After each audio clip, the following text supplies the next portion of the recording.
Hi friends, welcome to Yashas Dhruva media. ముందుగా అందరికీ మాతృదినోత్సవ శుభాకాంక్షలు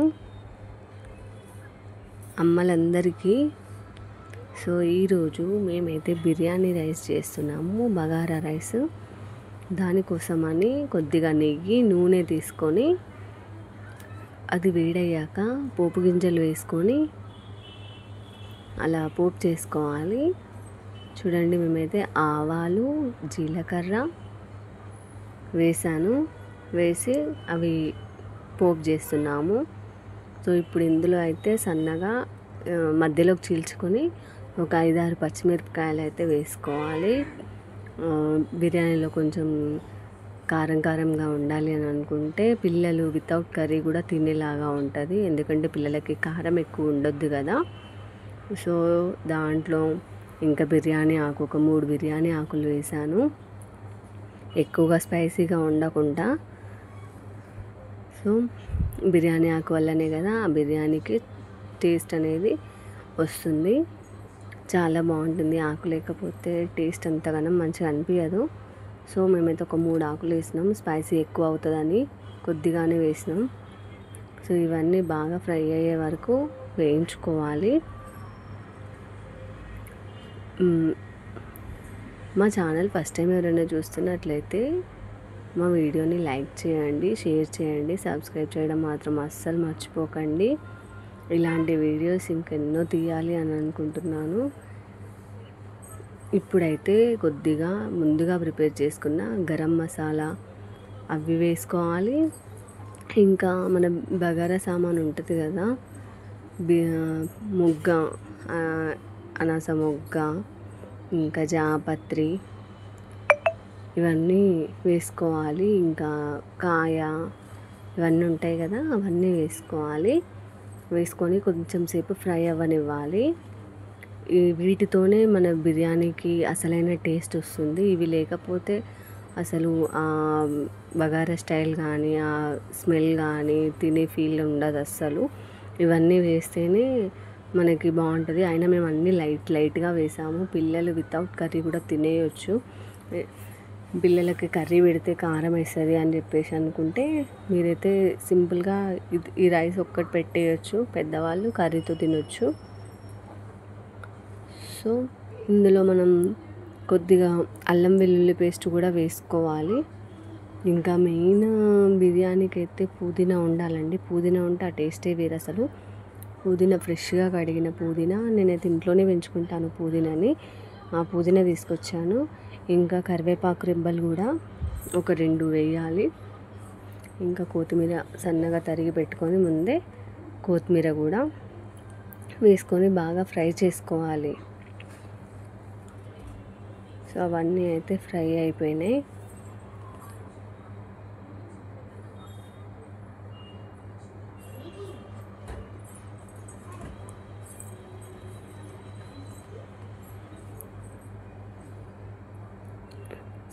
సరిపడా సాల్ట్ వేసుకోండి, ఎందుకంటే సప్పగా ఉంటుంది కదా. మనం అన్నంలో వేసుకోము కదా చాలా వరకు. సో బిర్యానీలో అయితే కొద్దిగా వేసుకోండి, ఎందుకంటే కర్రీలో ఆల్రెడీ వేసుకుంటాం కాబట్టి. మరీ చప్పగా లేకుండా కొంచెం అయితే బిర్యానీలో సాల్ట్ వేసుకోవాలి. ఇంకా దాంతోపాటు అల్లం వెల్లుల్లి పేస్ట్ కూడా వేసి బాగా ఫ్రై చేయాలి. ఫ్రై చేసిన తర్వాత మనం రైస్ కడిగి పెట్టుకుంటాం కదా పక్కన, సో కొద్దిసేపు నాననివ్వాలి ఆ బియ్యము. ఇందులో అయితే మేము గరం మసాలా పొడి వేసుకున్నాను, అన్నీ దంచి ముందుగానే పక్కన పెట్టుకున్నాను గరం మసాలా చికెన్ కోసం. సో అదే ఇందులో కూడా వేసాను. బియ్యం ఒక 10-15 మినిట్స్ నానబెట్టి ఇంకా అదే వాటర్ అందులో వంపేస్తున్నాము. ఫస్ట్ కడిగి తర్వాత దానికి సరిపడా నీళ్ళు బియ్యంలో పోసి ఉంచాము. సో అదే వాటర్ ఇందులో పోస్తున్నాము, ఎందుకంటే మళ్ళీ ఆ వాటర్ పోసేసి మళ్ళీ బియ్యం తీసేసినప్పుడు ఇంకొంచెం ఎక్కువ వాటర్ కూడా వస్తాయి కదా. సో దానివల్ల అన్నం మెత్తగా అవుతుంది. అలా కాకుండా ఇందులో ఉన్న వాటరే అందులో వంపేసామనుకోండి, కరెక్ట్గా తెలుస్తుంది. సో అవి మరిగినాక కూడా మనం ఆ రైస్ మొత్తాన్ని డైరెక్ట్ గిన్నెతో వంపేయచ్చు. అలా చేయకుండా ఈ రైస్కి వాటర్ సపరేట్గా పెట్టామనుకోండి, ఈ వాటర్ ఆ వాటర్ కలిపి ఎక్కువ అయిపోతుంది, అప్పుడు అన్నం అయితే మెత్తగా అయిపోతుంది. సో వాటర్ అయితే చాలా మరిగిపోయినాయి.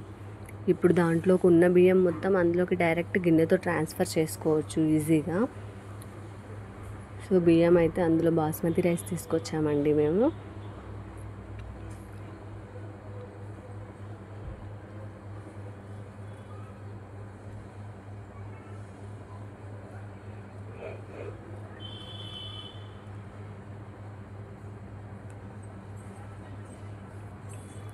సో మొత్తం కలిసేలాగా కలిపెట్టుకొని టేస్ట్ అయితే చూడండి, కొంచెం సాల్ట్ సరిపోయిందా లేదా అనేది.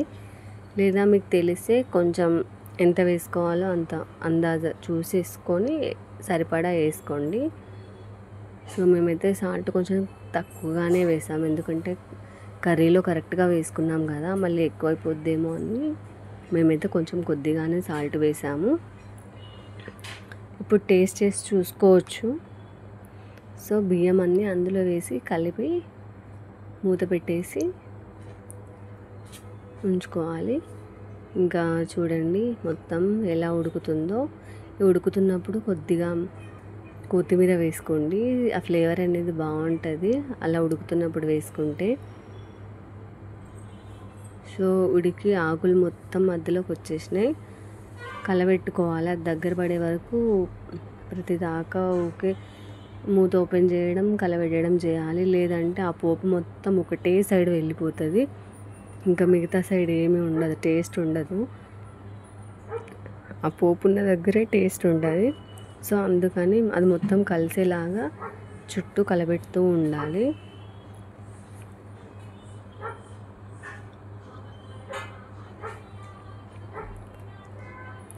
చూడండి అన్నం అయితే దగ్గరగా అయిపోయింది. సో బిర్యానీ అయితే ప్రిపేర్ అయిపోయిందండి. ఇంకా దీని కాంబినేషన్లో చికెన్ కర్రీ కానీ, వెజ్ వాళ్ళైతే బీన్స్ అండ్ ఆలు, ఈ రెండు కాంబినేషన్ అయితే ఇంకా చాలా బాగుంటుంది వెజ్కి.